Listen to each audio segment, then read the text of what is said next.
Good morning, everyone, and welcome to the California Democratic Party's Harvey Milk Day celebration and the kickoff of our celebration of Pride. Good morning, my name is David Campos. I am the recently elected Vice Chair of the California Democratic Party, and I want to begin by thanking the California Democratic Party staff for their amazing work in putting this together. Let me say that I don't need to tell anyone the importance that Harvey Milk has played in the LGBTQ rights movement. And being a San Franciscan myself, I can tell you that the spirit of Harvey Milk has impacted so many elected officials who are LGBTQ, not just in San Francisco, but I've seen it from other parts of the country throughout the world. And so I want to say that in studying the life of Harvey Milk, for me, there are a couple of things that I think are worth noting. And the first thing is that as much as Harvey Milk focused on LGBTQ rights, Harvey always understood the intersectionality of the fight for justice and the fight for civil rights. As a gay man, he was always talking about the rights of other groups, of people of color, of workers. And I think that's really important for us to understand that you cannot talk about individual rights without talking about the rights of all people. And then the second thing that I would say in a very personal way for me is that Harvey, as much as he has grown into this figure that is widely accepted, in his time, Harvey Milk was not widely accepted. Harvey Milk always went against the grain. And here in San Francisco, he was often fighting an establishment that not only did not want to see a gay man in power, but also did not want to see someone who talked about the progressive issues that Harvey talked about in power. And I saw it firsthand when I tried to name the international airport in San Francisco after Harvey Milk. People who oppose Harvey Milk politically, Dianne Feinstein and others, who did everything they could to stop that from happening. Luckily, we have the Harvey Milk terminal at the San Francisco airport. Today is a very special day because we are going to focus on building the bench of LGBTQ elected officials. And this is what Harvey used to say about this idea of electing LGBTQ officials. If you elect more gay people, that gives a green light to all who feel disenfranchised, a green light to move forward. It means that there is hope to a nation, because if the gay person can make it, then the doors are open for everyone. Again, when we move forward the rights of one group, we're helping everyone else. And so after this, the next item on the agenda is that we're gonna see a conversation with Assembly Member Sabrina Cervantes.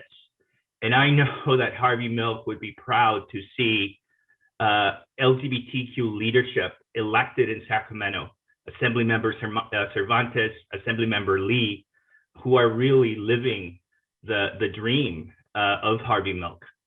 And to have this conversation with Sabrina Cervantes, it is my honor to introduce someone who has been fighting for LGBTQ rights, Lester Aponte, who is the co-chair of the LGBTQ Caucus for the California Democratic Party. Lester will be moderating this important discussion with Assembly Member Cervantes. Lester represents Southern California as co-chair. He's also the president of the Stonewall Democratic Club, and he is a delegate for Assembly District 46. Thank you all for joining us. Happy Pride, everyone. Let me turn it over to Lester. Thank you, David. Today is a very special day indeed. Harvey Milk would have been 91 years old today. In 1977, he was the first openly gay man elected to public office in California when he was elected to the San Francisco Board of Supervisors. And we all know that now, but let's put ourselves back in time in 1977 and realize how groundbreaking that was. 1977, it was basically illegal to be queer. Consensual sex was still illegal. There were no laws protecting us against discrimination in housing and employment when we try to use public services. Law enforcement was more interested in persecuting us than in protecting us. Family rejection was not just endemic, it was expected. It was understood to be the correct reaction to finding out that one of your relatives is gay. No mainstream politician wanted to be associated with us. There certainly was no vice chair of the California Democratic Party who was openly gay. There was no LGBTQ caucus. And the first presidential candidate who ever met with LGBTQ activists, Walter Mondale, he did so in secret. So it was a very, very different time. Other activists told Harvey that it was too soon to be out and proud and running for office. He didn't listen. And he tried and he tried. He lost a few times and he finally succeeded. He was taken away from us much too soon, but his words continue to inspire us today. Today, we're going to talk to elected officials who are openly LGBTQ and are living that legacy that Harvey began. But let us remember that we stand on the shoulders of giants, and Harvey was one of the biggest ones. I want to introduce next Assembly Member Sabrina Cervantes. Hi. Assemblymember Cervantes was elected in 2016 to represent Western Riverside County in the State Assembly. Over the course of her first 5 years in the Assembly, she has authored more than 20 bills that have been signed into law, including important legislation to help local veterans, seniors, small businesses, and schools. She currently serves as chair of the Assembly Committee on Jobs, Economic Development, and the Economy. Sabrina was the first woman millennial elected to the California State Assembly, the first openly LGBTQ millennial elected to our state legislature, and the first woman of color to ever represent her district. And here's another record that probably will not be broken anytime soon. She's also the first California state legislature to give birth to triplets while serving in office. Welcome, Assemblymember Cervantes. Thank you so much for that introduction, Lester. Such a pleasure to be here with you all this morning. Of course, commemorating Harvey Milk. We just did so Thursday on the Assembly floor. So I am actually out in the field campaigning for a queer candidate, none other than my very own sister, Clarissa Cervantes, running to represent Ward 2 in the city of Riverside. And so I am out in the field. So thank you so much for the opportunity to join you. And we're very happy to have you. We just thought we'd have a conversation about what it's like to be openly LGBTQ and running for office. So first question, was there a moment or a situation that inspired you to run for office?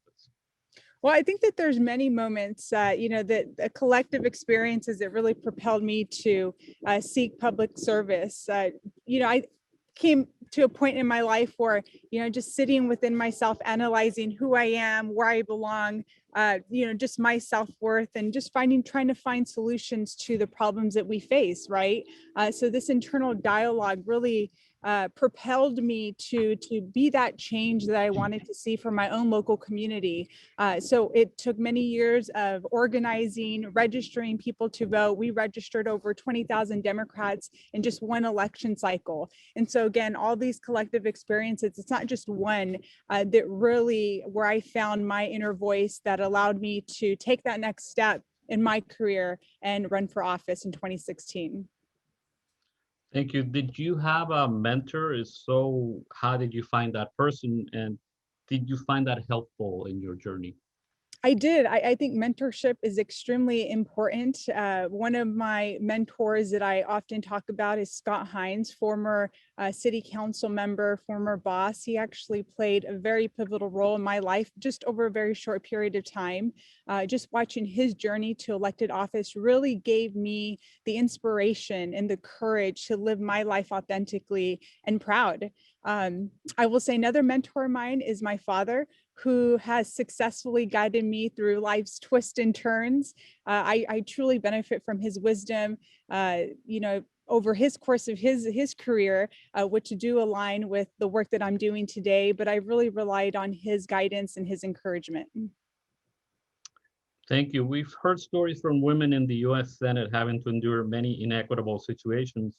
Once you got to Sacramento, did you find anything structurally inequitable about the way leadership in the building is cultivated? We all know, equity. One way to achieve equity is really looking at transforming power, and transforming power starts with looking at leadership. And equity leadership. So when I got to Sacramento, I happened to be serving under speakership Speaker Anthony Rendon, who had just taken on his speakership. And under his speakership, I've seen him empower more women than any other assembly speaker before that I've heard of. And so he actually has named women to fill some of the top key assembly standing committees. And I'm actually one of those women who are chairing the Assembly Jobs Committee in the Assembly. And again, this allows us to transform power within the institution, within the building, so that we can be the catalyst for change that we want to see. And it starts with looking at our structures that need to evolve, that need to change. And so, yes, there's much more work to be done, but it's wonderful that when I started my time in the Assembly, I started to see that equity start to change from within. And again, I think that it's been a good journey to see where we're at today, but we have a long way to continue. Thank you. Has it been challenging for you personally as a member who has young children? There are challenges, that come with being a mother of triplets. I think, motherhood certainly belongs on a resume. I will say that I'm very grateful, though, that there have been policies in place that do protect and give, assembly members who have had, newborn children time off with their newborn. And so there are policies that we are looking at continuously changing as more women do have young children. I'm hopeful that these are going to continue to be positive dialogues that we can have to ensure that we have more family-friendly workplace policies within the institution. Are there any organizations or programs that you think are doing a good job identifying and preparing queer women to run for office? I believe that there are some, none that I could name right at the moment. However, I know that there is EQCA. They're on, I believe it would be their third year in identifying local leaders, LGBTQ leaders throughout the state of California. We held a conference 3 years ago before the pandemic in Sacramento, where we brought LGBTQ leaders to Sacramento to really start building that pipeline and that bench and connecting them with the largest LGBTQ caucus in the state, in the country rather. California Legislative LGBTQ Caucus is the largest in the country. And so again, we've been very intentional with working with EQCA. And I know that there's a Victory Fund and others. I actually didn't go through any of those organizations or programs myself when I was running, but I know that there are some out there, but I think that we can certainly do better. Thank you. We probably have a few women in the virtual audience thinking about running for office. What advice would you have for them? Well, first, as a candidate, I will say, be flexible, be willing to bob and weave as circumstances around you change all the time. When you finally decide or on that figuring out whether you should run for office or not, I stand before you, well, virtually, as proof that nothing is impossible. You qualify yourself by showing up, by working hard, being out in the field. You get permission by deciding that to run for office yourself. And so again, I think that you have to plant with solid intention. And so, despite the odds sometimes that are stacked against you, keep pushing forward. And I would encourage you to just lean in every moment, every turn in the way as you seek elected office or on your journey, to trying to represent your communities. But let me leave you with a piece of advice from an actual candidate who's in the field right now running for city council. What advice would you give? Hello, everyone. My name is Clarissa Cervantes. This is my big sister. I would say, don't stop for anything. And if there's anyone that ever tells you, or again, tries to question and challenge you, keep going and keep listening to what you hear within yourself. Honor your sovereignty, honor your truth, and know that you are celebrated and you are loved.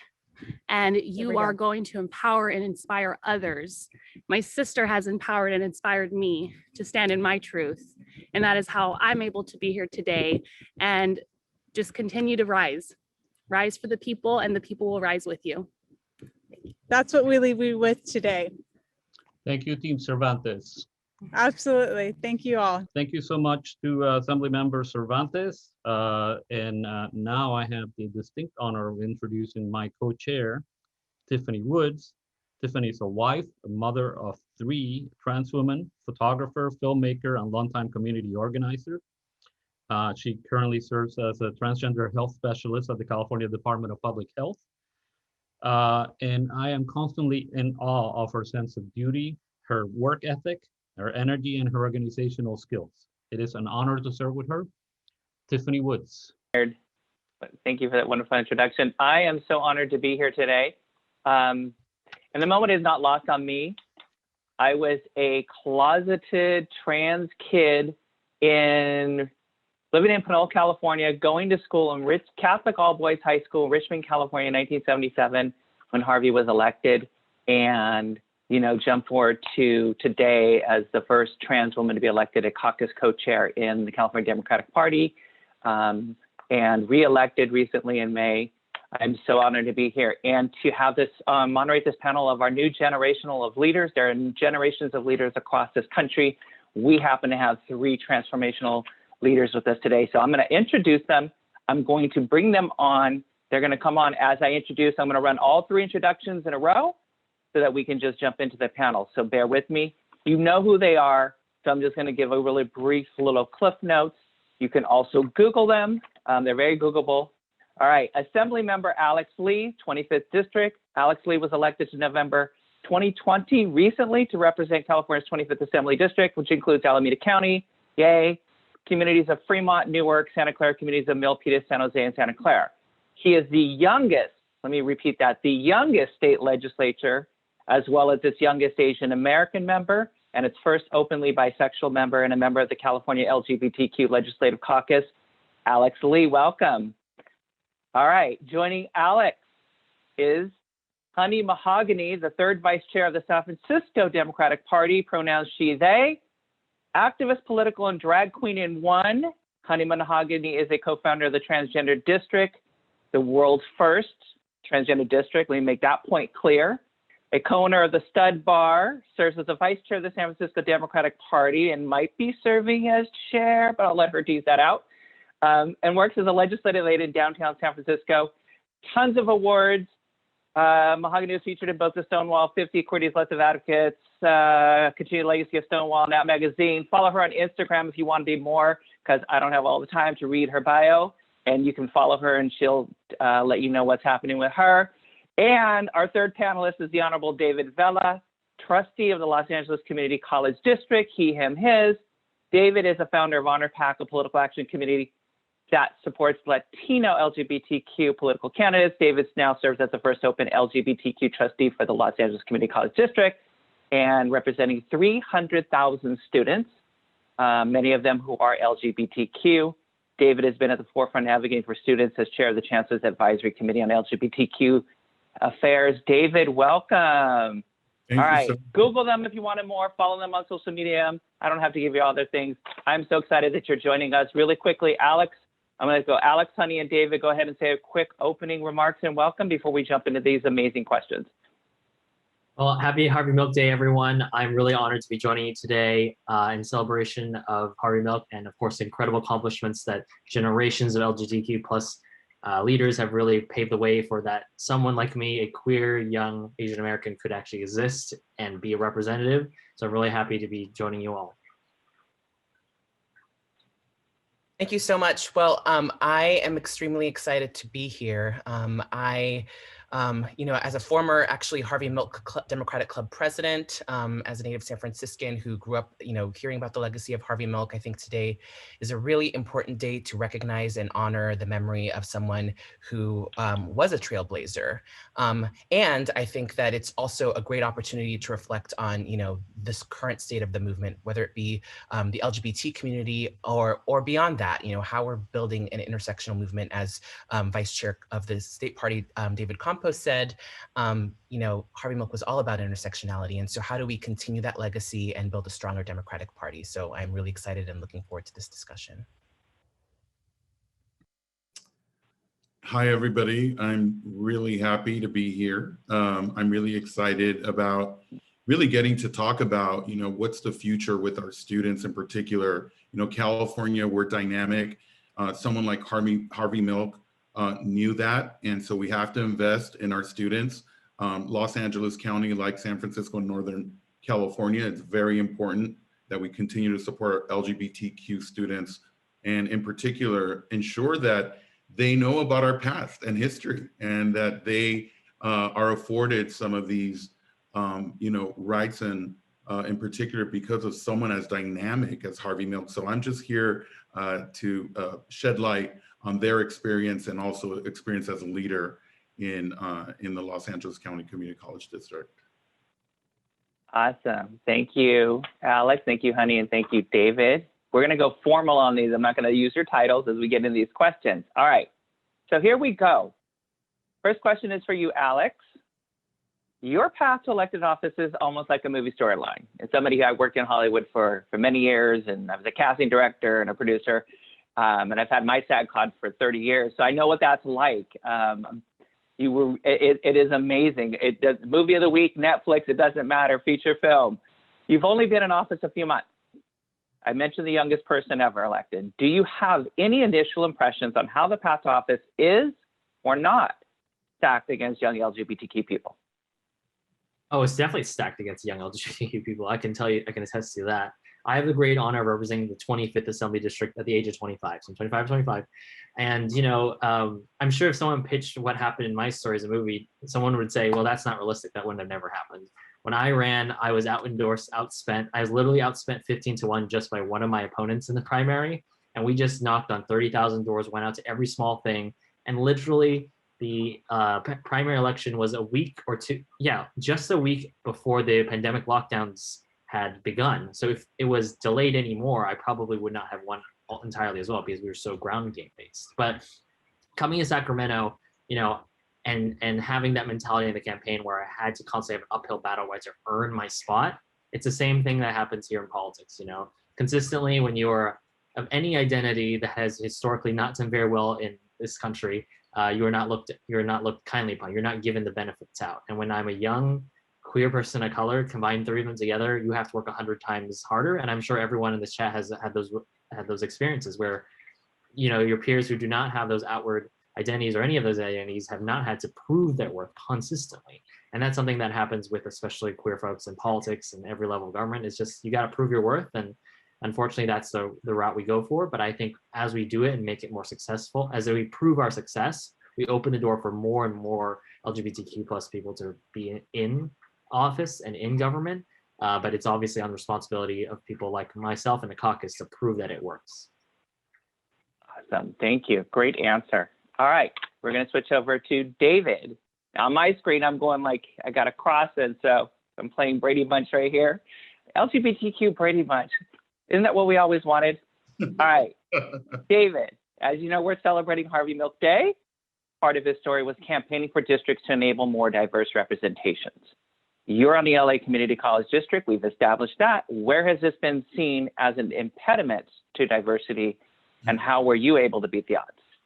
Yeah, right. So there's a conundrum, right? Los Angeles County, the largest county in the United States. And what you're really seeing is that the voters tend to be more, white, voting in the west side of Los Angeles County, yet the majority of Los Angeles County is people of color. So, as an LGBT candidate openly, it's really important to build coalitions. And I'm talking like, Honey just mentioned intersectionality, right?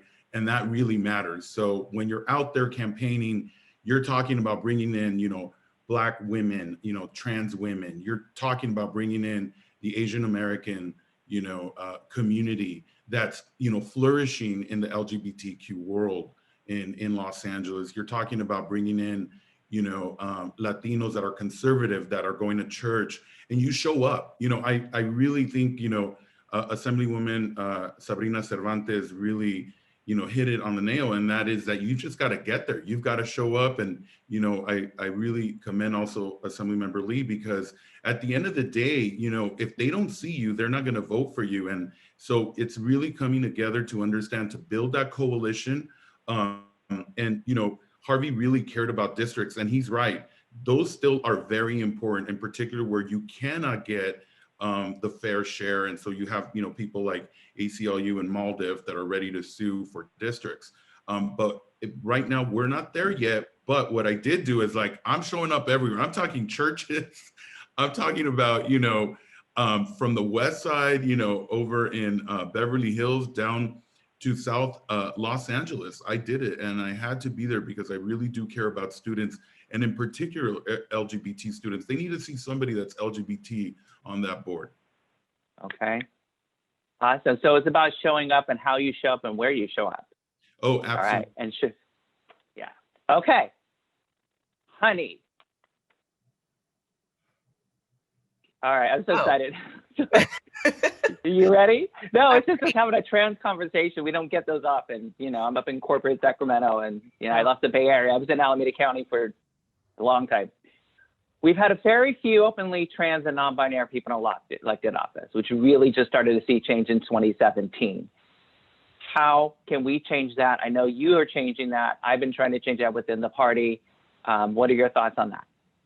That's an excellent question, and it's actually something that I think about quite a bit. As you know, I am, one of the founders of the Transgender Cultural District, and one of our goals is really how do we uplift trans voices, and how do we support, the future leaders of our community. I really think it is about building a bench, as someone said earlier, and going out of our way to create opportunities for trans people to take the lead. And, that doesn't really mean that we have to blindly support any trans candidate that comes forward, AKA Caitlyn Jenner, sorry about it. But it does mean that we are looking for opportunities to support, trans talent, and also making sure that we are doing everything we can to level the playing field a little bit. There are so many things working against trans candidates. Many have been rejected by their families. A large percentage of us have really struggled with a variety of issues like homelessness, joblessness, discrimination in healthcare, and it's just as well as our everyday lives. So those of us who have made it to where we are today, it's because we've been lucky. We've had folks helping us along the way, and also because we've had to work incredibly hard. In the Black community, there's a saying that we have to work twice as hard to get half as much, and add trans to that equation, and you can only imagine how hard it is to succeed. So we really need to continue to show up for trans communities and make sure that we are actively going out of our way to support and uplift our most vulnerable community members, so that they too can take the lead. Absolutely, I agree. And I shout out to all of my supporters out there and mentors that have got me here this far. All right, follow-up question. Republicans, as you know, we all know on this, everybody knows cross country now, are using trans issues as a wedge once again, but more lately in attacking our vulnerable trans youth across. Now, they're not only attacking, but criminalizing their health care and their sports and their parents and their providers. How does this affect the way trans and non-binary candidates run for office? Well, they say there's no such thing as bad press, and I know that sounds maybe a little cavalier, but it is a very serious issue. But I also think that it actually helps give us a little bit of a platform, and we have worked really hard to get where we are, and we've learned how to deal with challenges, and many of us who are running for office love a challenge.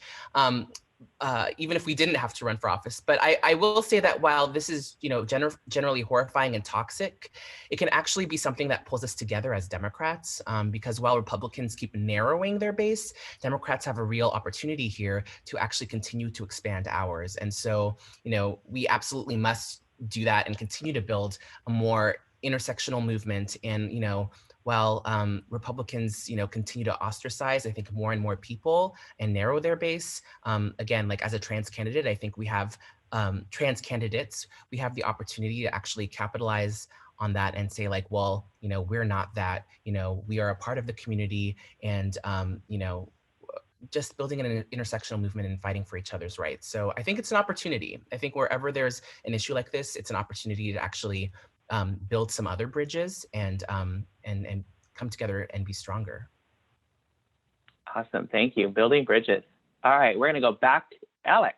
You're on my left on the Zoom. So fundraising is a big part of the life of elected officials. We talked about impediments. You've introduced a clean money bill to reduce the influence of money in politics. Do you think fundraising is an obstacle for young LGBTQ people running for office? I'm sure some of us pretty well think so. What are your thoughts? Yes, fundraising is definitely an impediment for LGBT people, for any candidates that try to stray from the very straight and narrow pathway that has been allowed for elected office. When I ran in my primary, I said I was outspent 15-1, and that meant I had only $32,000 versus someone who had almost $500,000. That's only one other person. So it was quite a steep uphill. But really, I also took it upon myself, and I still commit to not taking any corporate money whatsoever, because I believe truly we need to represent the interests of the people. And that's why I introduced a bill of the sort where we should level the playing field. It is not easy, I have to admit, it's not easy, and it's not doable for every single person to take that pledge, even though they want to, because sometimes their communities are not able to get the amount of resources they need, or they're personally not able to. As a young person, when I started my race, I was 23. The average net worth of my network was probably negative, because of student debt and all the debt that people had occurred. So we weren't relying on people who were super rich anyways. But it is an impediment, and until we really level the playing field and make sure that big money does not have an outsized influence on our politics, we're never going to get away from that. So as we get more and more people in who have this philosophy and are able to opt out of it voluntarily, like myself, we have to be chief advocates for changing it, to get to publicly financed elections, to get big money out. But until then, it's really difficult for any candidate of color or queer candidates or anyone who has to stray from the normal path. Yeah, I agree. And even just to be a delegate to the Democratic National Convention, if you're going in person like we did before, you're looking at $3,500 for all of that. And if you're of color, don't have the money, and you're too busy surviving, just day-to-day survival, right? You're not thinking, oh, I need all this money, I'm just going to go fly across country to a convention, right? So it's an impediment just at the local level to get involved in politics, right? So we need to do better, and we need to figure out how we can collectively support and eliminate the barriers and create more access points that don't cost a ton of money, and they have to rely on fundraising. All right, here's my soapbox.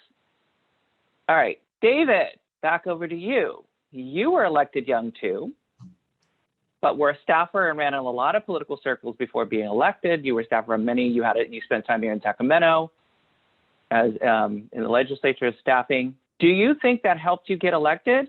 And would you recommend others to do a similar approach?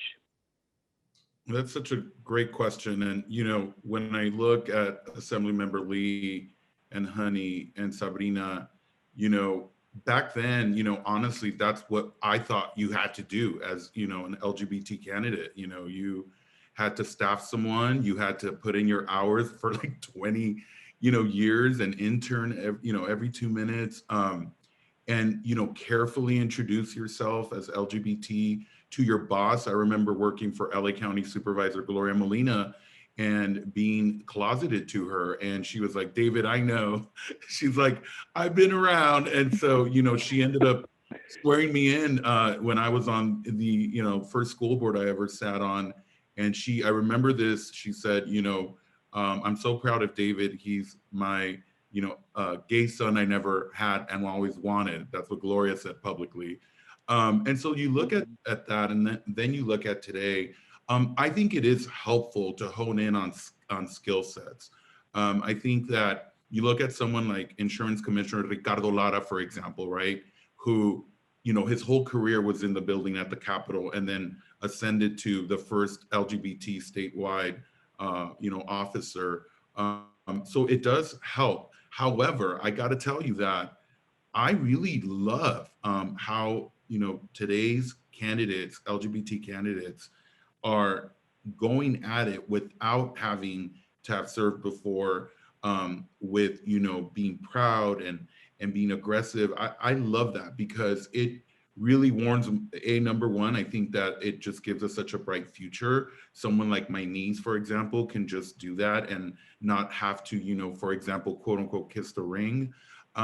So I think that it is helpful. I think you learn a lot, but I don't think you should not run because you haven't done that. So, you know, again, just really proud of everybody who's gonna, you know, run for office, you know, because they really care. So let's continue to do that. Thank you, David. I'm going to ask a follow-up question.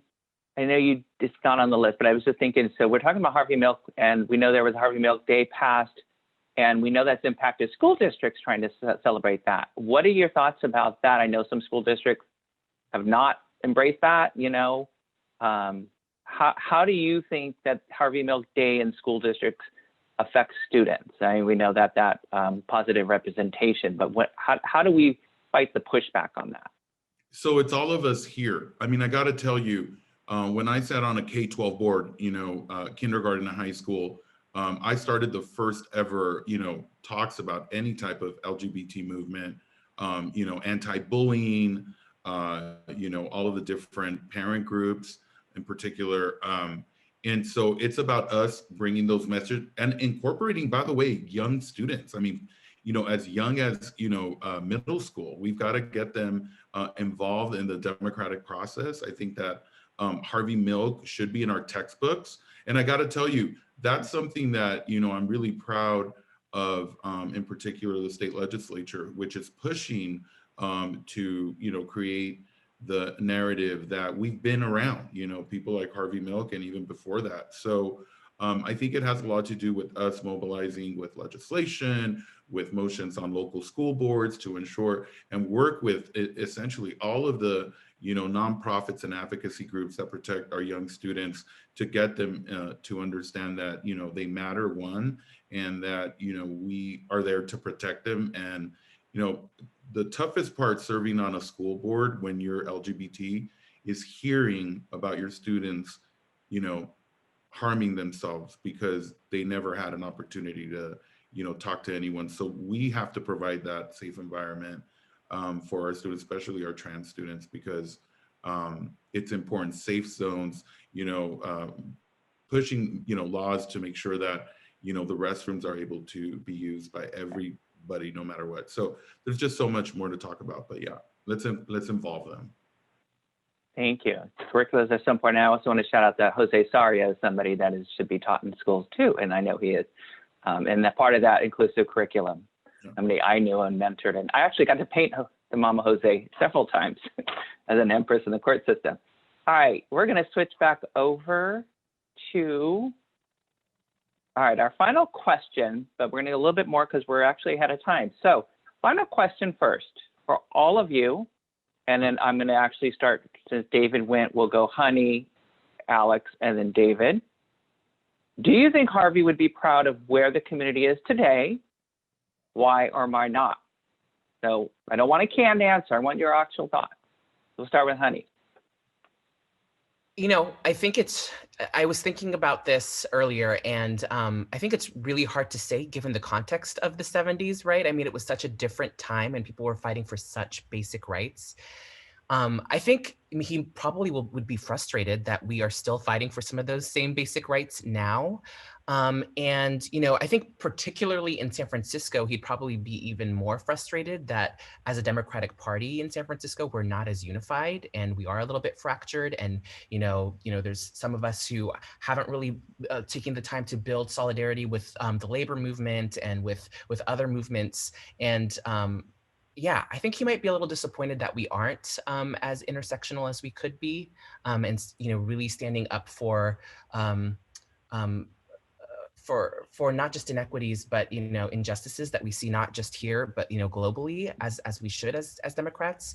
But I think that I have to acknowledge that we have made progress, and I'm sure he would be happy that we've moved in the right direction, but maybe not happy that we haven't moved far enough. Okay, thank you. Alex? Can I just say, like, I copy Honey's answer? I think, You could. definitely, Harvey's legacy and his time and his life was obviously before my time. And so even what I know about him from people that did know him, or from the kind of echoes of legacy almost, I think I would agree with that assessment that he'd probably be frustrated. From what I know about him, reading about him, watching documentaries and listening to stories, is he really was a person that truly tried to meet people where they were. He did not just simply do the easy thing or cuddle up to a big special interest or something like that to make the change. And perhaps it is frustrating that while we are finally getting a lot of more mainstream acceptance, where we finally do not have to, for most part nowadays, we're not discriminated outwardly, not discriminated violently outwardly anymore. Again, there's a caveat, right? We've made a lot more progress since that time, but a lot of it, I think, has also been co-opted in that movement and not made a lot of material progress that people, especially queer people, need it the most. And I do think there would be certainly that kind of frustration where, on the one hand, we have made some great progress in that sense, where in the light of day, we are more accepted by most of this country. But at the same time, it has not translated to material conditions that I think, would even echo back to the communities he represented in San Francisco, from what I know. A lot of people who are struggling to make ends meet day to day, and I think that would be heartbreaking. But at the same time, acknowledging that we've come a long way in the 40-ish years that has been since his time. So I think he'd be a mixed bag, certainly. Okay, awesome. Thank you, David. I agree with Alex and Honey. I mean, I think that Harvey would be happy with the progress, but look, I mean, he was a champion when it came to the Briggs Initiative, and then you saw essentially after he passed, you saw us battle in California with, gay marriage, and that was just yet another policy that we had to mobilize. And I think what he would tell us is that you can never rest, right? It's just going to keep going. It's a cycle, and what we have to understand is that even though we've progressed, I think we have to be vigilant. And I think he would tell us, like, never let your guard down and keep on fighting, because at the very core, what Harvey Milk understood about society was that, and we saw this with the Trump administration or whoever that guy is, that people, when empowered, will come out and come against LGBTQ plus people with violence. The increase, for example, of, trans Black women being murdered is there. The increase of, people who are getting, Asian Americans who are being hurt is there, and more apparent in public. One might argue that, Harvey Milk probably would have warned us about that. So I think he'd be happy with seeing us all here, but I think he would also be like, just make sure that you don't let your guard down, because, you never know when the next cycle of hate comes from, right? And we have to really understand that. And I think at the core he would, so. Right, I absolutely agree, absolutely, with all three of you. With the minute we left our guard down, this is what I always say. So we get gay marriage, or we get trans rights, or something gets passed to the Supreme Court. We all go to Acapulco, Cancun, Cabo, whatever, Paris, we're partying, and they're literally, while we're traveling to go party, they're literally in the back room the minute they walked off the floor of the victory of what they lost, and they're already planning how to overturn it, right? They never stop. And Mama Jose Sarr used to say, divided, united we stand, divided they pick us off one by one. So those are just timeless and still relevant today. All right, so those are my final questions. So here we are, we're still a couple of minutes times. You guys have been amazing. So I'm gonna give each of you 1 to 2 minutes to final thoughts And what's next for you?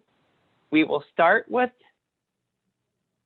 David, since you just went. This is your kind of final remarks, something next for you. Honey, Alex, and Alex, after your final thoughts, give us some thoughts on, this is Asian American Heritage Month. Yeah. So give me some thoughts, whatever your thoughts are about that, and you get the final say.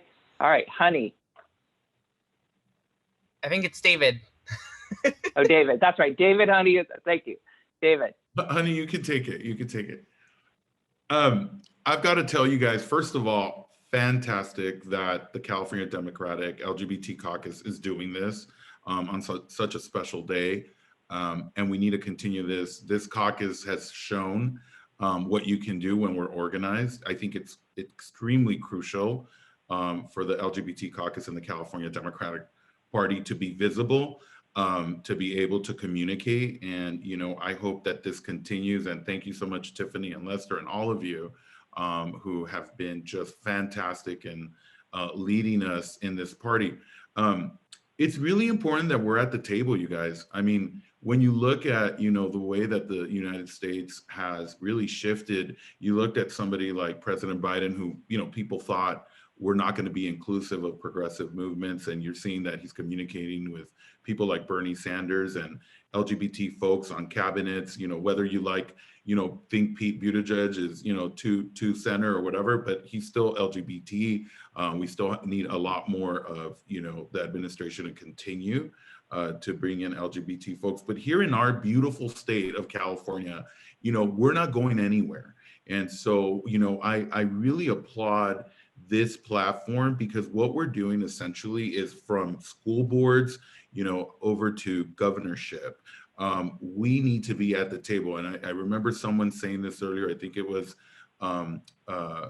Vice President Campos, who said, you know, it's extremely crucial to have LGBT electeds throughout the state of California in every level of government, because this is what happens. We, again, in the, you know, spirit of, you know, being vigilant, we have to watch out for policies that people are trying to basically get us to go away.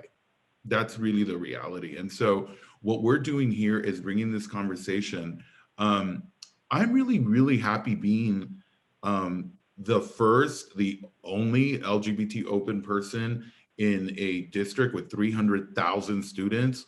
I'm staying here, you know, and I need to fight and I need to continue. We just, teamed up with fabulous nonprofits like the LA LGBT Center and creating student housing, particularly for LGBT students, homeless students, where we passed our first LGBT Bill of Rights, which protects our students and creates safe zones and funding and all sorts of stuff. We are procuring LGBT staff and faculty. We created our own caucus in the faculty as well. So look, we got a lot of work to do, but you know, I'm excited for the future, especially after being with such an amazing panel and all of you this morning. So, right. Thank you, David. Honey. Yeah, I would just echo that I'm, very pleased to have been a part of this diverse panel and to hear from such, inspirational folks. And, this event in general has just been really well done, I think, and reflected the diversity that I would love to continue to see in politics across the state and across this country. I just would want to, I think, I don't want to be repetitive about it, but I think that the theme from what we've heard today is really about intersectionality and how we are, going to continue to build a movement that brings everyone in, and that, we as LGBT people, I think, have a real duty, not just to our community, but to other communities that have, faced discrimination, who, don't have a voice. And again, I think that part of this work is going to be really thinking about, like, not just what is happening within our cities, states, and even within this country, but how these dynamics translate across the globe. So, the U.S. is a world power, the leading world power.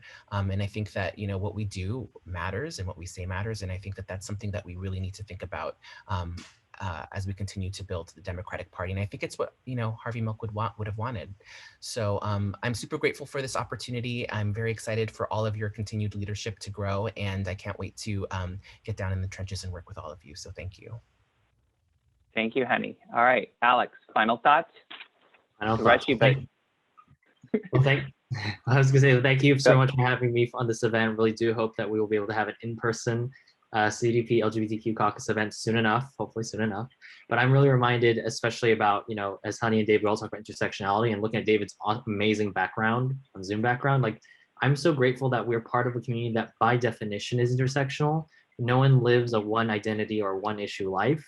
And because we are a community that is about our sexual identity or sexual orientation or romantic identity, you know, you have to belong to some other race or some other gender group just by definition. And it's so great to have, we're constantly reminded that every fight that we've been in, whether it be Harvey Milk struggle or the Stonewall riots, everything has been intersectional. Those leaders in it have lived multiple identities clashing together and melding into something different.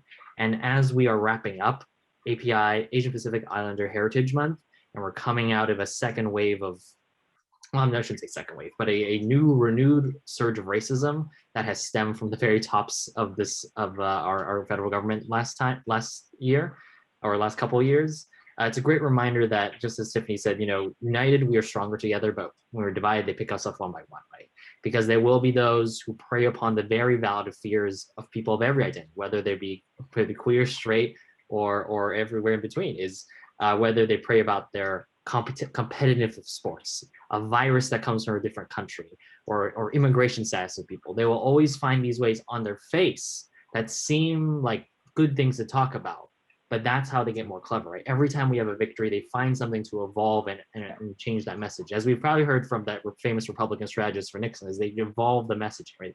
They change how they divide our communities. And that's seen even today, unfortunately, where, you know, I represent a community that is majority Asian American, and still LGBTQ acceptance is not where it should be, because there are people who divide us and harp on these fears that, you know, are very valid on their face, but then they make us afraid of each other. And as we're wrapping up API Heritage Month and going into Pride Month, we have to take a lot of pride in that we made so much progress, but we also have so much work to do to make sure that everyone understands that we all live intersectional identities and intersectional lives and multiple identities and what that really means. And I think it's our responsibility in the party, as elected officials, be constantly uplifting people who have come from marginalized communities, especially when you cover multiple communities at one time, and to really uplift them. I cannot tell you how many times I've come in this job and like, oh, I need to appoint someone to this thing, or I need to nominate someone to this thing. And I really try really hard not to nominate the same kind of face you would probably see nominated for things constantly over and over again for the last 100 years, because we have to, especially people, I'm talking to you all in the LGBT community, sometimes we do have doubts about ourselves, our worthiness, our qualification, and really sometimes it means the world come from someone that you trust or you look up to say, hey, you should try this thing, you should go for it, you know. And some people say, I don't know about that, but we should try it. We should try to uplift more people into the party, into elected office, and really just ask several times and think, you know, even though I know it's not on your radar right now, it's something you particularly want, I know you'd be good for it. I know you care about this job. I know you care about this issue. So really give it a shot. And that's really what we should be doing. So really hope you all take the time this month and next month to really think about the people in your world and your contacts, say who could benefit from more activism, who could benefit from stepping up their roles, and I ask them that. So really grateful to be on here. And I would also not be repping my Gen Z credentials if I did not also say that you should follow me on Instagram, on TikTok, on Facebook or Instagram. Did I say that already? But follow me on social media. I always try to dissect what's going on in the political world and try to digest it for folks, because a lot of times it's just that mysticism of not knowing what's happening is the big barrier too. So follow me on social media. I'll try to break it down for you all, and I run it myself, so shoot me a message too. So thanks everyone for having me on. all right, thank you, Alex. Thank you, Honey. Thank you, David. Get out there and follow them. Everybody give them a virtual applause in the room, and I'm gonna move on really quickly. With Pride season kicking off today, we need to mobilize our LGBTQ communities across the state, utilizing the power of our pride to fight and stop the recall against Governor Newsom, who has been a champion of and an ally of trans and LGBTQ equality. So then I have the pleasure of introducing the new California Democratic Party Director of Organizing, Lizzie Habor, who's going to talk about ways you can stop the Republican recall. Don't take off yet. Lizzie, take it away. Thank you so much. What a very inspiring panel. And thank you to all the speakers today. This was lovely, great way to spend our Saturday. Just really quickly, want to let you all know that if you're not aware, there's a recall happening. And this is the biggest thing that we're going to be focused on this year. We really need to make sure that we can keep Governor Newsom in office. He is a champion, obviously, for our LGBTQ community. And we really need to make sure, as you know, everyone has said, and this is an intersectional fight as well, right? You know, this is a Republican power grab from pro-Trump people who want to make sure that they have, you know, a Republican in office, and we cannot let that happen because we know that those are the kind of folks that do not have our back. So if you want to get involved, I think India is going to throw in the chat for you all. StopTheRepublicanRecall.com is where you can go to sign the petition to say that you are in support of Governor Newsom, but also to sign up to volunteer. We've started some texting efforts, and over the next couple of weeks, you'll get more information if you sign up to volunteer about how you can be active all across the state. We're going to need to be out there on the ground combating the misinformation from all of these, you know, Republican folks out there talking about the different things that are going on. So make sure you sign up there to get involved, and we will be in touch with you in the next couple of weeks to kind of get on the ground, start talking to people, and make sure that we can keep Governor Newsom in office. This is a great opportunity as well for us to get ready for 2022, because we know that that's going to be a huge fight as well for us to make sure that we protect the seats and gain the seats that we need to across the state. So check out StopTheRepublicanRecall.com, sign up to volunteer. We need every single person out there talking to folks. So thank you, and I will see you all later. I'm sure you'll hear more from me in the future.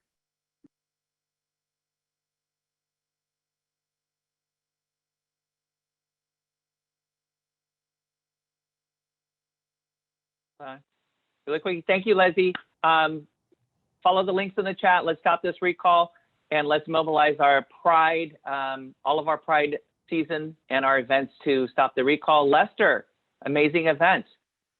Absolutely. Great job, everyone. Thank you, everyone who joined us today.